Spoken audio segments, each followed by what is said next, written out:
আজকে আমি তোমাদের সঙ্গে ডিসকাস করতে চলেছি how to calculate address of array. এখানে আমরা একটা এক্সাম্পল নিয়েছি, এক্সাম্পলের মাধ্যমে আমরা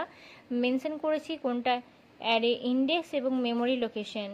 এবং এখানে বেস অ্যাড্রেস হিসাবে আমরা 6000কে মেনশন করেছি, এবং অ্যাড্রেস অফ অ্যারের আমরা একটা ফর্মুলা এখানে মেনশন করা আছে, যেখানে বি মিনস হচ্ছে বেস অ্যাড্রেস, ডাব্লু মিনস হচ্ছে ওয়ার্ড সাইজ, এবং ইন্ডেক্স বলতে এখানে তো ইন্ডেক্সের কথা বলা হয়, যে ইন্ডেক্সে আমরা ভ্যালুটা পুট করব, এবং হচ্ছে এলবি মিনস এখানে লোয়ার বাউন্ড। এখানে আমরা একটা এক্সাম্পল নিয়েছি, যেখানে আমরা দেখতে পাচ্ছি যে এলবি ইকুয়াল টু আছে 6000, ডাব্লু ইকুয়াল টু আছে 2, ইন্ডেক্স ইকুয়াল টু আছে 3, এবং এলবি এখানে হচ্ছে 0। তাহলে আমরা এখানে আমরা হামেশাই বলতে পারি